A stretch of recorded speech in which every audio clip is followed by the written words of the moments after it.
Hello दोस्तों, आज की कहानी है नारद जी की समस्या। एक बार देव ऋषि नारद अपने पिता ब्रह्मा जी के सामने नारायण नारायण का जाप करते हुए उपस्थित हुए और पूज्य पिताजी को दंडवत प्रणाम किया। नारद जी को सामने देख ब्रह्मा जी ने पूछा, नारद, आज कैसे आना हुआ? तुम्हारे मुख के भाव कुछ कह रहे हैं। कोई विशेष प्रयोजन है अथवा कोई नई समस्या? नारद जी ने उत्तर देते हुए कहा, पिताश्री, ऐसा कोई विशेष प्रयोजन तो नहीं है। कई दिनों से एक प्रश्न मन में खटक रहा है। आज आपसे इसका उत्तर जानने के लिए उपस्थित हुआ हूँ। तो फिर विलंब कैसा? मन की शंकाओं का समाधान शीघ्रता से कर लेना ही ठीक रहता है। इसलिए निसंकोच अपना प्रश्न पूछो। ब्रह्मा जी ने कहा, पिताश्री, आप सारे सृष्टि के परम पिता हैं। देवता और दानव आपकी ही संतान हैं। भक्ति और ज्ञान में देवता श्रेष्ठ हैं, तो शक्ति तथा तापचरण में दानव श्रेष्ठ हैं। परंतु मैं इसी प्रश्न में उलझा हुआ हूँ कि इन दोनों में कौन अधिक श्रेष्ठ है। और आपने देवों को स्वर्ग और दानवों को पाताल लोक में जगह दी, ऐसा क्यों? इन्हीं प्रश्नों का उत्तर जानने के लिए मैं आपकी शरण में आया हूँ। नारद ने ब्रह्मा जी से अपना प्रश्न बताते हुए कहा। नारद का प्रश्न सुनकर ब्रह्मा जी बोले, नारद, इस प्रश्न का उत्तर देना तो कठिन है और इसका उत्तर मैं नहीं दे पाऊंगा, क्योंकि देव और दानव दोनों ही मेरे पुत्र हैं एवं अपने ही दो पुत्रों की तुलना अपने ही मुख से करना उचित नहीं होगा। लेकिन फिर भी तुम्हारे प्रश्न का उत्तर ढूंढने में मैं तुम्हारी सहायता कर सकता हूँ। तुम आज ही देवों और दानवों दोनों को मेरी ओर से भोजन का निमंत्रण भेजो। कल ही हम उनके लिए भोज का आयोजन करेंगे और कल ही तुम्हें तुम्हारे प्रश्न की देवता क्यों स्वर्गलोक में है तथा दानव क्यों पाताल लोक में है का उत्तर भी मिल जाएगा। नारद तत्काल ही असुरों और देवों को निमंत्रण दे आए।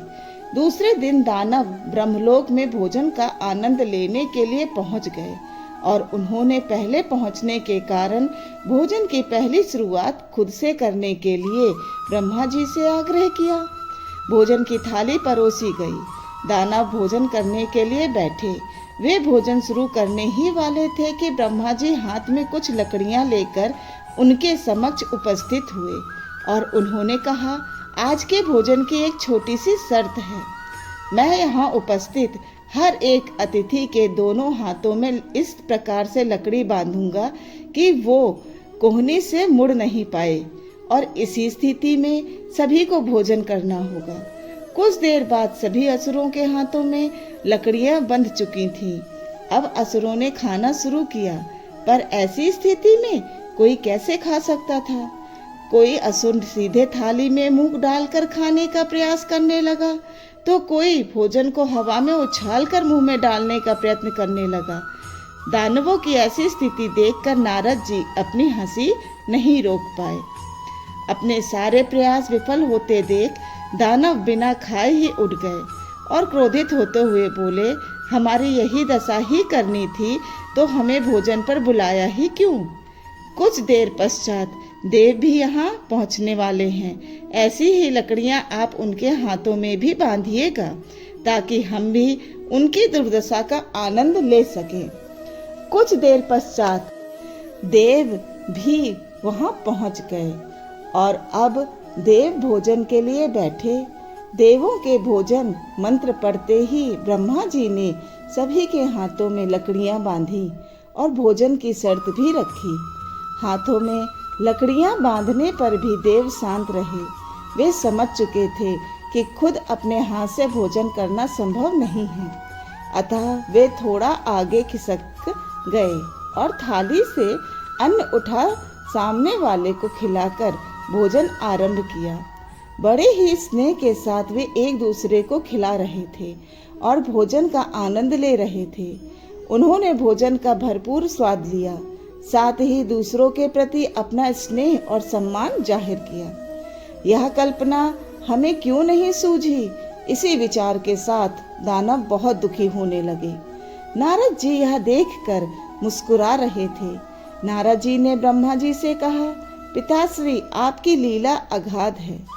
युक्ति, शक्ति और सामर्थ्य का उपयोग सर्वथा हेतु करने की उपेक्षा परामर्थ के लिए करने वाले का जीवन ही श्रेष्ठ होता है।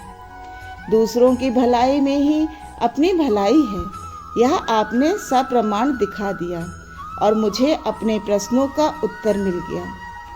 ब्रह्मा जी को सबने प्रणाम किया और वहां से विदा ली। धन्यवाद।